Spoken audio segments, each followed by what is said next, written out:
This is the Big Stories Podcast, where we tell the amazing and inspiring stories from across the Big 12 Conference. I'm your host, Cleon Wall. In this episode, we will wrap up the Arizona Wildcats season with Steve Rivera with All Sports Tucson. But before we get to that, let's get to this week's storylines. The big stories, biggest storylines. Number 1. Would it shock anyone out there if we told you we're leading off with the transfer portal? It shouldn't. So many of the high-profile players have entered their names into the portal. I was going to comment on some of the movement, like this guy's going here, this other guy's going somewhere else. For example, Texas is grabbing two of the bright young stars in TCU's David Punch and CU's Isaiah Johnson. But I guarantee that if I do that with some of the other guys, it will be outdated within hours or days or whatever, because I'm recording on a Monday. So instead, I'm going to say what's so exciting and what's hard about being a college basketball fan right now. And you've probably heard a lot of this stuff, but just bear with me for a few minutes. Let's tackle why it's so hard. Because no one's committed to their teams. Everyone's chasing the almighty dollar. In the old days like me, I used to be able to count on guys coming to my school because they love the school and coach and campus and the campus community and all that other stuff, which is not always true. But anyway, let's move on. There's also the despair out there that your Big 12 team will just continue to lose good players to teams with a lot more money, a la like we talked about with Texas. It's hard to compete if my team isn't doling out the big bucks. And then there's also the concern of, or what's hard about being a college basketball fan right now, is there's no continuity from one year to the next. How can you build a team or a culture when everyone continues to move and to move and to move? I mean, if we want to talk about it, PJ Haggerty, he's on his fifth school in 5 years. He was with Kansas State last year. Now he's going to be on Texas A&M squads. And it's just this whole transfer portal nonsense or NIL nonsense. By the way, again, I'm going over the hard things about being a college basketball fan right now. It's just so hard because, everything that's going on out there, it's just not like it used to be. The transfer portal has ruined things. NIL has ruined things. There's all these things that have ruined college basketball, and my team is never going to survive. So we've heard all of the complaints, and I would even say that it's been hard for me as a college basketball fan to try to keep up with all of these teams and how good or how not good they're going to be next year. But all of those can be overcome. Let's talk about what's exciting in college basketball right now. For one, if your team has one bad year, in the very next year, you could have a very good year. You could get rid of all the guys, and I'm not trying to be insensitive to the guys who will leave your team, but guys who just don't fit on your team, they can leave, and you can bring guys in that can fit on this team. You can go from one year to the next and go from being either lousy to good or good to great, or maybe even lousy to great. You just never know. That's what's exciting about college basketball right now. Again, look at what happened to Michigan. They went from being a pretty good basketball team to winning a national championship, and all it took was 1 year and being able to get the guys that they were looking for in the transfer portal. Let's take Kansas, for example. They had a high recruit in Darren Peterson. They had other high recruits and other big-time guys come to Kansas. It just didn't work out this year. All they have to do is find a bunch of new recruits and some experienced players, find a player or two out there, bring them in, and you could be great next year. Now, it could be tougher for schools not named Kansas who, to get the players that they're looking for, but that's what coaches are paid to figure out. And they'll figure this out, or they won't. Or you'll find a coach who will. Just don't worry about it. Your team is probably going to be just fine. Let me give you an example from my end of things here with Brigham Young University, or BYU. The fan base was so excited for this past year's team, and now there's a bunch of hand-wringing because Dybantsa is going into the NBA draft, and so many guys have entered the transfer portal. They don't know what the future holds, and they want that certainty. But isn't that what kind of makes this all exciting at the same time? No one knows what the future holds. All they have to do is get a couple of guys to commit, make sure everything's going to be okay, and you could actually have a better team next year. Of course, health has to be on your side too, so there's that, but health has always been there. That has nothing to do with why it's bad or good at being a college basketball fan right now. You know what? You can also, because of NIL and because of the transfer portal, you can bring in guys who actually want to be there, even if it's just 1 year. And yeah, maybe the reason they want to be there is because of the money, but that's okay. That's okay. You'll at least find some guys who want to be there one season. I'll give you an example. UCF. UCF almost turned over their entire roster from 2025, the end of the 2025 season, to the start of the 2025-26 season. And they ended up making the NCAA tournament. Johnny Dawkins did a fantastic job because he found guys who wanted to be there, who are not going to get paid elsewhere. He found a good mishmash of players, coached them up, and they turned out to be a pretty good team. Now, is that a recipe for winning a national championship? I don't know. We haven't seen anyone do it. But you can at least take almost an entirely new roster and, fashion them in a way that makes them good. So I guess what I'm trying to say is it can be done. It can be done. Each team can find a way to find guys that fit their program. For TCU, it's lousy to lose David Punch, but hit on a couple of good transfers and a freshman here or there, and you may be playing in the Sweet 16 next year. All you have to do is have one more chance to sell recruits or transfers on Jamie Dixon's vision. Yes, it stinks that your best player from this past year, or at least one of your best players from this past year, is gone, but Jamie Dixon, he's a good coach. He knows what's going on. He can figure things out. So each team, they can always find ways or find guys to fit their program. And finally, I'll just kind of end on this a last couple of things, I will say. Continuity can be overrated. You could have guys together for 3 years, and they're still going to stink. And they still may not be able to play well together. Or you might not have a good enough player that can break down defenses, or whatever you want to say. There are so many different scenarios out there. Continuity can be overrated. All you have to do is keep some key guys around. I think Iowa State with Joshua Jefferson and Taman Lipsey, bring in some good transfers and freshmen, and you could be the next team that makes its way into the Sweet 16 just like the Cyclones did. I'm an old guy. I'm still having a hard time with it, but if I don't adjust, I'll just become like the other old guys out there and hate the game because it's not like it was when I was younger. I like basketball way too much to do that. I'm going to adjust. I'm going to find ways to like college basketball and like what's going on in the Big 12. And so I'll find ways to adapt and love the game. It's just me adjusting my expectations. Everything's going to be just fine. Number 2. Websites are publishing stories with their way too early top 25 basketball teams for next season. Some of those websites will do it daily. It's kind of a moving target right now for national writers as they try to aim to hit where, how good the team's going to be compared to the guys that commit to certain teams. That's probably why they're doing it almost on a daily basis, or at least a few times a week. I don't think it's going to surprise anyone that most of the teams out there that are considered in the top 25 are Arizona, Houston, and Iowa State. TCU and Texas Tech, they're also getting some attention, and so is Kansas, highlighted by their stellar freshman class that's coming in. I think those are all safe bets. Most of them are teams who've had success recently and expect good recruiting classes, or at least guys to come in and play hard for them right now. I'm looking at you, Houston.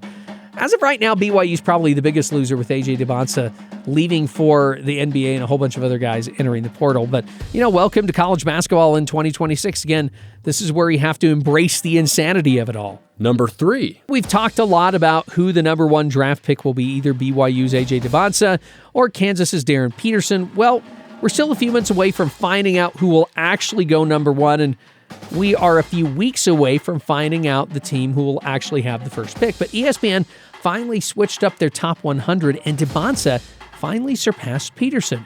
Jeremy Wu credits Dybantsa's growth as a decision-maker during his stellar freshman campaign. Wu also believes Dybantsa will enter the league as a good scorer that can easily improve on his deficiencies. As for Peterson, Wu says he could be the most gifted scorer and shot maker in the draft class. He just needs to convince teams that he will be healthy and available in his rookie season. I would guess AJ will be the number 1 pick no matter who is the team that picks him, but I would also guess that Peterson will enter the league with a chip on his shoulder. I think those guys will be, as long as they stay healthy, I think those guys will be neck and neck for Rookie of the Year, and there could be some other guys out there, but I'd say those are your 2 guys that are probably going to lead all those betting websites at who's going to be Rookie of the Year. These guys will be compared year in and year out from now until who knows when. Just look at all the rest of the guys out there that are compared to each other when it comes to draft classes.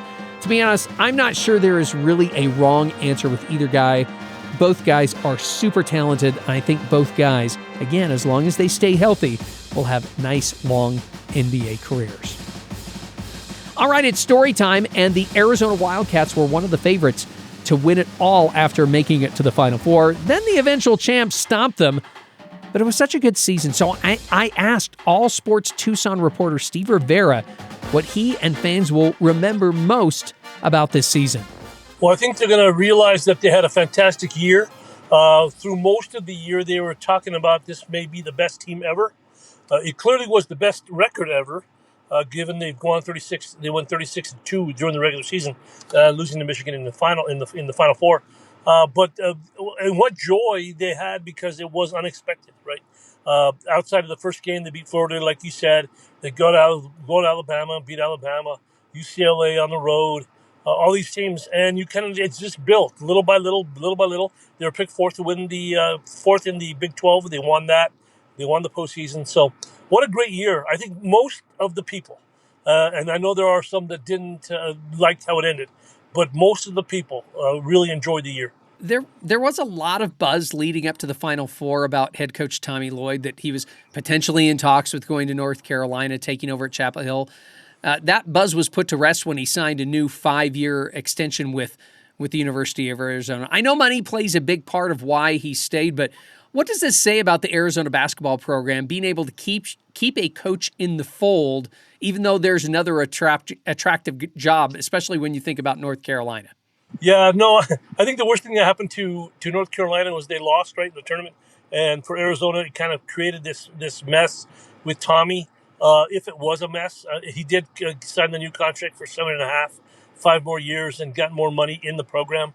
Apparently, what did it mean? I'm not too sure.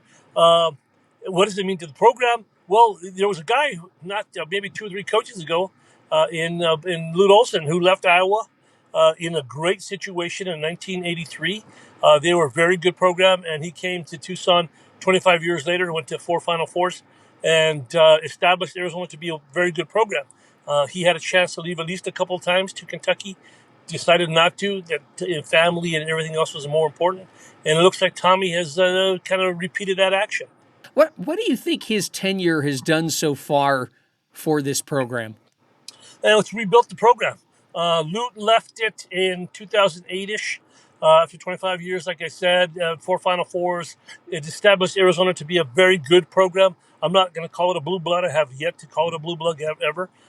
They've been to 5 Final Fours now, 1 national title. But it established itself as probably one of the best programs in the West, for whatever that's worth. And it kind of established itself to be another one of those top-notch programs.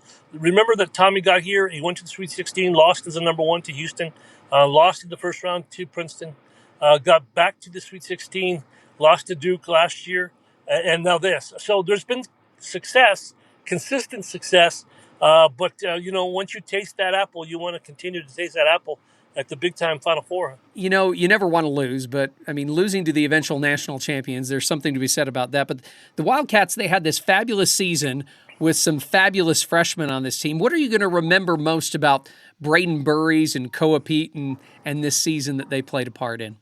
Don't believe in the hype that freshmen are freshmen, because they're not freshmen. And we've seen it a lot this year, right? You know, Duke had the Boozers and some other ones. There's a Akoff from Arkansas. There was a number of freshmen that were freshmen by title alone, because these dudes played, and they played really well. Arizona had 3 dudes that played well 95% of the time until they didn't. I know that freshmen are fun and they're dynamic and everything like that, but this team, I would say they're probably the guy that they're probably going to miss the most is Jaden Bradley. Would you agree with that assessment? Yeah, because and then you want to talk about the Final Four. He got into foul trouble and they needed him desperately. But I can agree with you. Remember that they call Arizona Point Guard Hugh, and he was their guy. He was their savior in a few games, the Mr. Clutch guy, and they're going to have a hard time finding the guy. But they have some recruits coming in that are pretty darn good. So we'll see what happens with that. But I wouldn't argue with you because I'd probably lose that argument. So I agree with you. We live in this crazy age now where there are so many guys that after the season's over, where they enter the transfer portal. Sometimes they leave, sometimes they stay. What do you feel this team could gain in the offseason via the portal that would really help them out next season? Yeah, they need some help at the 4, maybe at the 3. Every team needs help, right? Because you don't know. This team was built and built nicely. Tommy Lloyd, in fact, I did this story maybe 2 weeks ago as they were headed to the Final Four, how he constructed this roster, and he got lucky. I think in parts he agreed with them being lucky because you don't know how the chemistry is going to go, how the pieces fit. The pieces fit here because of ego. They had none. And that's a huge thing, especially like Michigan, how they were put together. There was no ego. You can kind of tell that they enjoy playing with each other. But that's what Arizona needs, kind of a repeat of this. If you're going to go out for stars or good players, hoping that they can share the love, right? Because good teams win titles, not teams with good individuals. Again, that's Steve Rivera.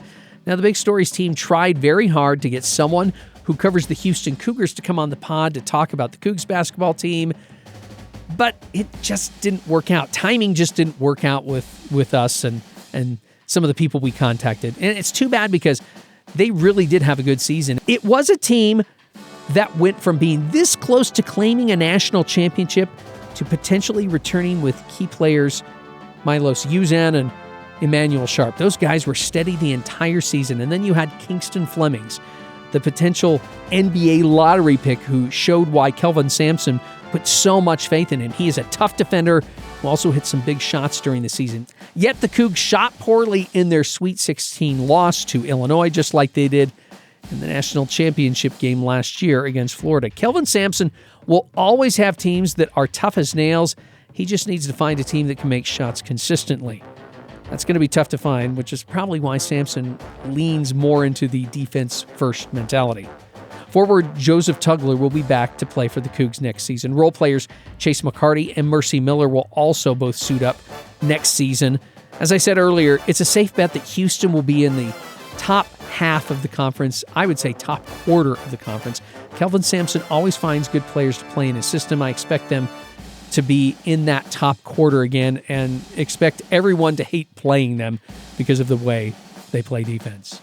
That's going to do it for this episode of Big Stories. Coming up this Thursday, what happens when a former Colorado athlete falls on hard times? That's where the Buffs for Life Foundation steps in. Find out more about it in our next episode. Thanks again to Steve Rivera of All Sports Tucson for joining us on the Big Stories podcast. This episode was produced by Garrett Glauser. I'm Cleon Wall, and Big Stories is a production of BYU Radio.